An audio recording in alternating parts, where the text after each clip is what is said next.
warahmatullahi wabarakatuh. Halo teman-teman semuanya, saya Delia Rosadi, mahasiswa Universitas Buana Perjuangan Karawang. Hari ini saya akan berbincang-bincang tentang pelayanan kefarmasian di rumah sakit. Dan saya juga sudah mengundang narasumber, Ibu Apoteker Andi Nurrizkia Amal MPAM. Beliau merupakan apoteker di salah satu rumah sakit di Karawang. Assalamualaikum Ibu. Waalaikumsalam warahmatullahi wabarakatuh. Gimana kabarnya hari ini? Alhamdulillah baik Mbak Delia. Alhamdulillah ya Bu.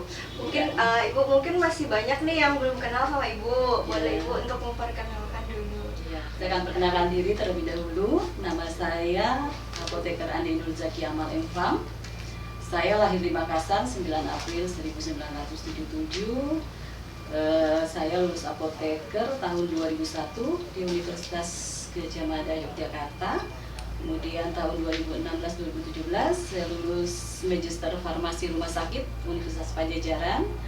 Dan karir terakhir saya pernah menjabat sebagai Kepala Instalasi Farmasi di Rumah Sakit Karya Wisata Cikampek periode tahun 2002 sampai dengan Oktober 2021 Wah, cukup lama ya 19 tahun Mbak Delia.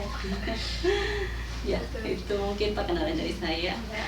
Baik Bu, sebelum kita mulai ke inti pembicaraannya ya Bu ya. Sebenarnya saya tuh pengen tahu dulu, sebenarnya bagaimana sih Bu tugas pokok seorang farmasi sendiri? Kalau tugas pokok farmasi itu banyak ya Mbak Delia. Salah satunya terjun langsung di pelayanan kefarmasian, ya, baik di bidang rumah sakit, ya. Ada yang di puskesmas, klinik, dan ada juga yang terjun di bidang pendidikan ya. Apoteker itu juga ada yang di bidang pendidikan, kemudian ada yang di industri, terus mungkin sebagai apoteker pengelola di apotek ya. Ya itu banyak sekali sebenarnya ya. Iya Bu. Ya. Bisa ke segala bidang ya Bu Ya. sebenarnya. Berarti salah satunya itu melakukan pelayanan kefarmasian ya Bu ya. Jadi yang dimaksud pelayanan kefarmasian sendiri itu apa sih Bu? Pelayanan kefarmasian itu merupakan pelayanan langsung dan bertanggung jawab kepada pasien terkait dengan penyediaan sediaan farmasi yang aman, kemudian terjangkau, kemudian mempunyai mutu yang tinggi tentunya ya, semuanya untuk meningkatkan mutu kehidupan pasien. Selanjutnya pelayanan kefarmasian kan pasti punya standar di rumah sakit apalagi ya Bu, itu harus punya standar.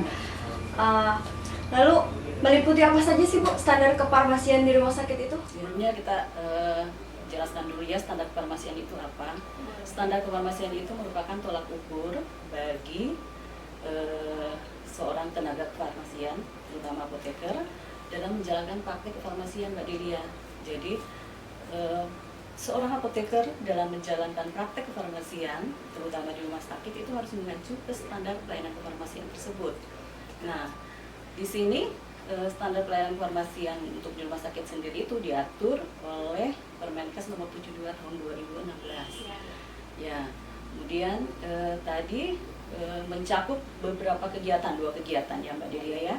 Kegiatan pertama itu yaitu pengelolaan sediaan farmasi, alat kesehatan, dan bahan medis habis pakai. Nah ini kegiatan ini lebih manajerial ya. Kemudian kegiatan yang kedua yaitu pelayanan farmasi klinik. Nah, kalau pelayanan farmasi klinik ini langsung ke pasien ya.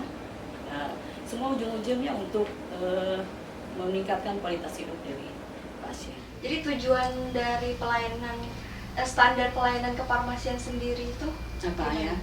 Kalau tujuan dari standar pelayanan kefarmasian itu pertama meningkatkan mutu pelayanan kefarmasian. Kemudian yang kedua sebagai perlindungan hukum atau kepastian hukum bagi seorang apoteker dalam menjalankan praktik farmasian. Kemudian yang ketiga itu melindungi pasien dan masyarakat dari penggunaan obat yang tidak rasional. Jadi untuk mencapai keselamatan pasien atau pasien safety. Ya. Tadi kan sudah dijelaskan ya Bu ya, standar kefarmasian itu kan meliputi 2 hal ya Bu. Iya. Untuk yang pertama itu kan adalah pengelolaan perbekalan farmasi. Ya betul. Untuk perbekalan farmasinya sendiri itu mengelola apa saja dan bagaimana sih Bu kegiatan pengelolaannya? Kalau untuk kegiatan di pengelolaan perbekalan farmasi itu ada beberapa kegiatan. Pertama pemilihan, kemudian kedua perencanaan, ada pengadaan, ada penerimaan, ada pendistribusian, kemudian ada pemusnahan dan penarikan, kemudian ada pelaporan ya. Nah, untuk pemilihan sendiri di sebuah rumah sakit itu wajib sebenarnya mempunyai formularium rumah sakit. Nah, di saat itulah satu rumah sakit harus memilih sediaan apa saja yang harus disediakan untuk kebutuhan pasien. Nah, ini melibatkan komite farmasi dan terapi namanya. Jadi, tugas komite farmasi di sebuah rumah sakit itu yaitu untuk membentuk formularium rumah sakit. Nah, langkah awalnya itu KFT dalam hal ini harus memilih, dibantu oleh apoteker ya. Nah, salah satu dari anggota dari KFT itu ya apoteker ya, biasanya sih sekretaris, sebagai sekretaris di komite farmasi dan terapi.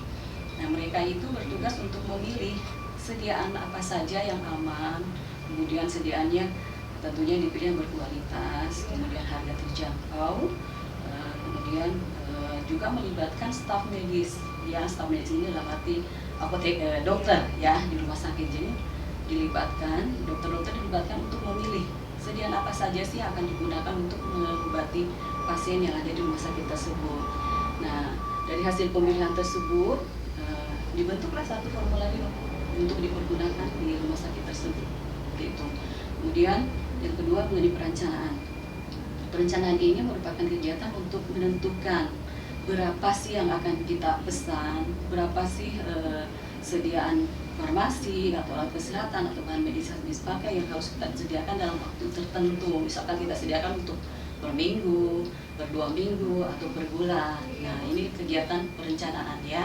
Jadi kita menentukan jumlah dan menentukan waktu kedatangannya kapan nih kita pesan, kemudian kapan datangnya ya gitu. Nah, kalau untuk perencanaan sendiri itu memperhatikan beberapa hal. Anggaran, jadi harus memperhatikan juga anggaran dari rumah sakit ya, harus disesuaikan. Kemudian waktu tunggu juga harus diperhatikan ketika kita pesan, kira-kira barang ini datangnya kapan nih ya, jangan sampai kekosongan obat di rumah sakit. Jadi kita harus perhatikan itu juga. Kemudian kita juga harus perhatikan sisa stok yang ada. Jadi jangan sampai stok yang ada masih banyak, kita pesan lagi gitu ya. Nah, itu juga harus kita perhatikan. Kemudian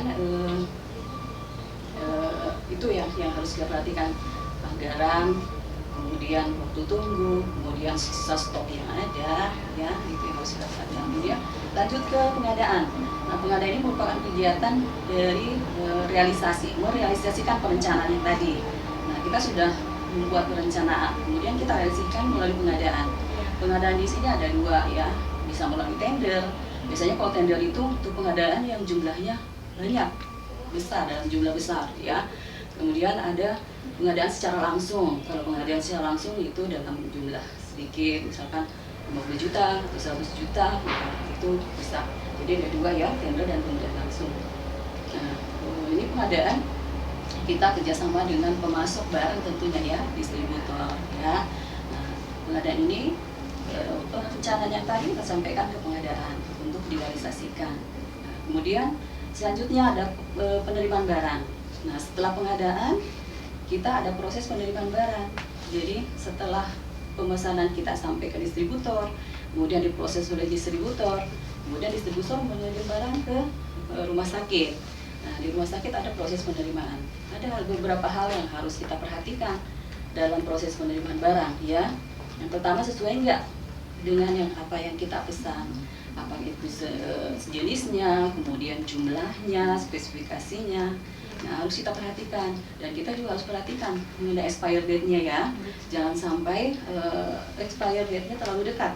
Jadi itu bisa menyebabkan kerugian buat rumah sakit. Jadi itu juga kita harus perhatikan. Ya, minimal 2 tahun expired date-nya dari mana yang diterima ya. Nah, itu beberapa hal yang harus diperhatikan dalam penerimaan. Kemudian selanjutnya setelah diterima ada proses penyimpanan ya, Mbak Delia. Nah, proses penyimpanan di sini juga ada beberapa hal yang harus kita perhatikan.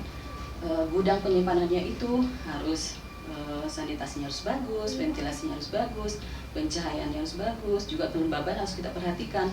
Nah, yang paling penting juga mengenai keamanan, ya, jangan sampai terjadi kebocoran, ya, jadi pencurian, pintunya bisa hilang, pintunya bisa dijebol, akhirnya kita kehilangan dan menyebabkan kerugian ya Mbak Dile ya. Kemudian setelah penyimpanan, selanjutnya pendistribusian. Pendistribusian ini yaitu menyalurkan alat kesehatan, sediaan farmasi maupun bahan medis habis pakai ke unit atau ruangan yang membutuhkan, ya. Kemudian setelah pendistribusian ada namanya kemudian pendistribusian itu ada 3 macam ya Mbak Deli ya, ada beberapa macam pendistribusian itu ya ke setiap ruangan. Jadi bisa secara full stock, bisa secara resep langsung, kemudian bisa secara kombinasi ya, kombinasi bisa juga unit dose dispensing ya, unit dose dispensing bisa juga kombinasi antara unit dose dispensing dan full stock. Nah, beberapa metode ini tentunya ada beberapa keuntungan dan kelebihannya ya. Kemudian setelah pendistribusian kita ada pemusnahan dan penarikan ya. Kalau pemusnahan dan penarikan itu kapan kita bisa memusnahkan persediaan farmasi? Jadi pemusnahan persediaan farmasi itu ketika barang tersebut sudah mencapai expired date, kemudian ada kerusakan, kemudian sudah tidak tidak layak pakai karena ya rusak, pecah atau bagaimana ya. Kemudian penarikan itu terkadang ada barang yang ditarik karena izin edarnya habis ya, jadi itu ditarik lagi oleh distributornya. Kayak kemarin kasus kemarin gitu, ya kemarin itu ada kan bupivakain ya, ditarik karena mengancam keselamatan pasien ya, hanya ditarik. Nah, itu ada proses penarikan dari distributor ya.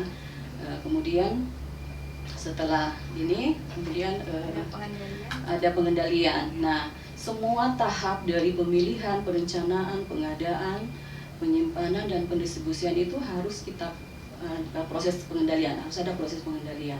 Karena yang pertama kita di sini penyediaan farmasi itu harus cost efektif ya. Jadi biaya yang sedikit. Jadi kita harus mengendalikan, jangan sampai persediaan terlalu banyak.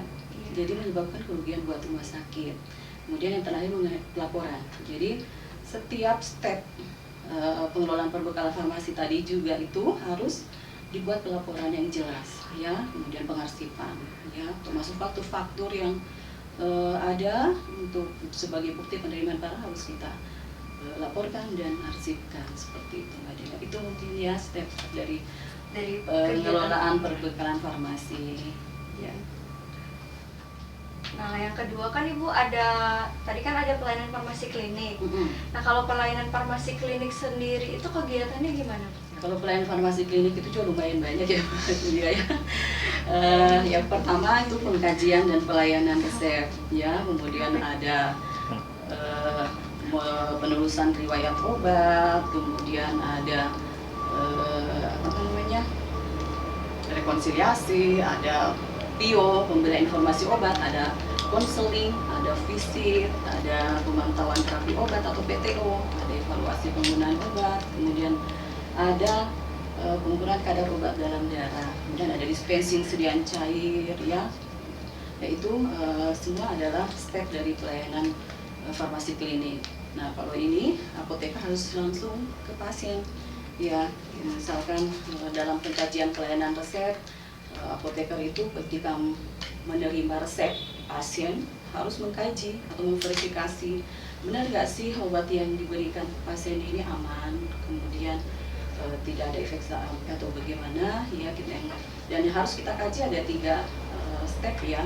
Kita harus mengkaji verifikasi, kemudian administrasi, farmaseutik dan klinisnya ya. Kemudian kalau untuk administrasi kita cek nama, umur ya, kemudian alamat, berat badan dan tinggi badan, kemudian apakah di lembar resep itu lengkap nama dokternya, alamat dokternya, paraf dokternya, kemudian tanggal resepnya, resep ini berasal dari mana, unit mana, perumahan mana, gitu ya. Kemudian kalau untuk farmaseutik sendiri, nama obatnya, ya, jumlah, kemudian aturan pakainya bagaimana, ya, lengkap atau enggak, ya, kemudian klinisnya bagaimana, apakah ada interaksi antara obat yang satu dengan obat yang lain, ada duplikasi obat satu dengan yang lain, ya, itu harus kita kaji, ya.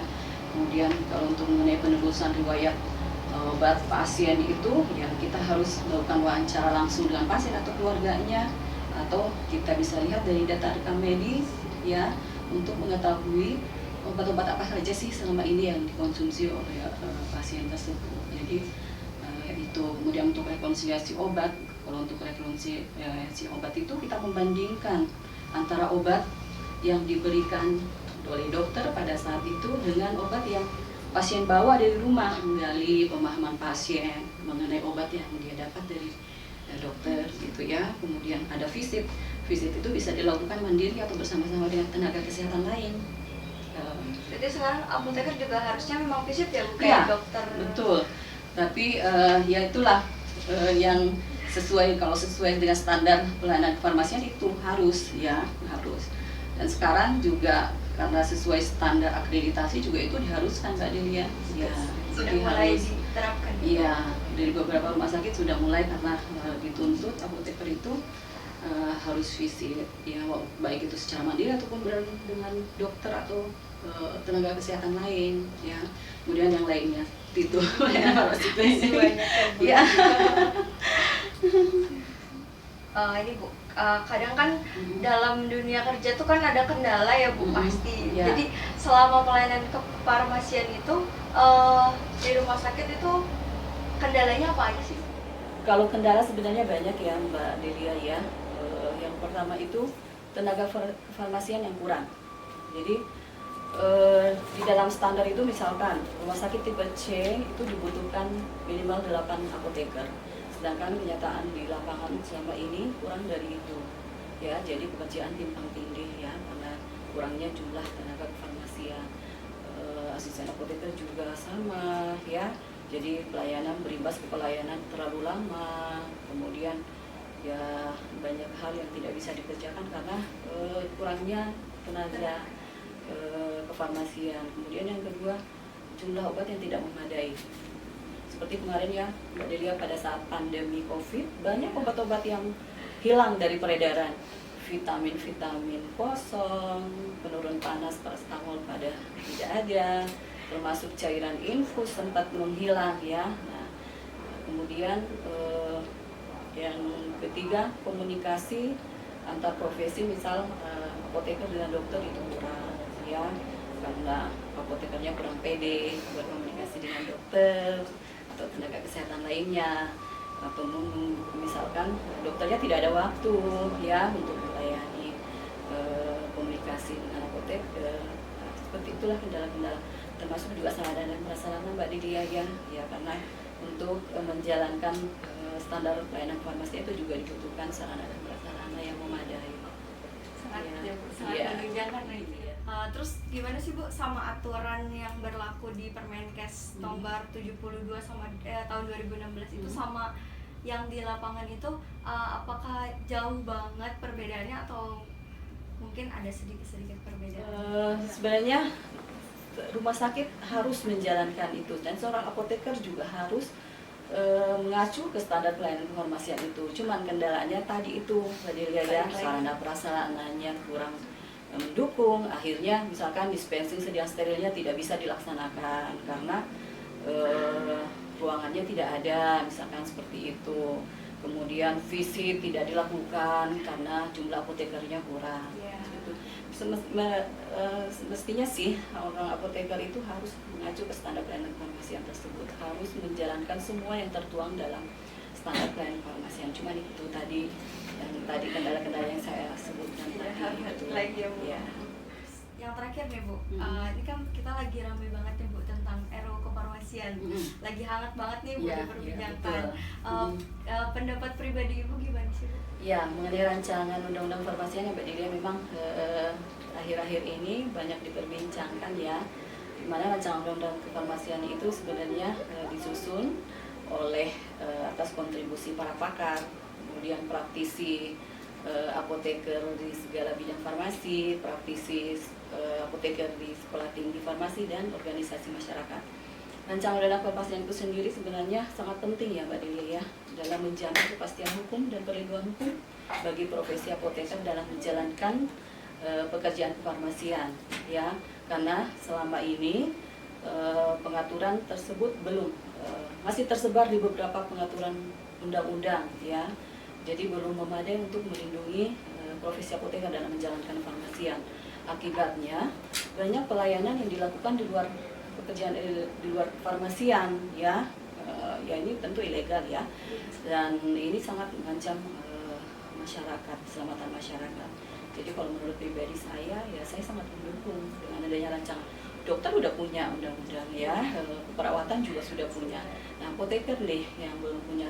Nah, semoga di tahun 2022, karena nanti di tahun 2022 akan diajukan kembali, bisa goal dan bisa menjadi undang-undang ya. Wah, seru banget ya Bu kita ngobrolnya Bu. Sayang waktu kita udah habis nih Bu. Ya, Bu, terima kasih untuk waktu sama ilmunya, sangat bermanfaat sekali. Ya. Semoga kita ada kesempatan lagi nih Bu buat ngobrol. Ya, insyaallah. Sama bincang-bincang lagi. Ibu juga semoga sehat selalu. Amin. Terus amin. bahagia terus ya Bu. Amin. Mbak Delia juga dan teman-teman sukses selalu ya. Amin, amin, amin. Ya. Ibu, assalamualaikum Ibu. Waalaikumsalam warahmatullahi wabarakatuh.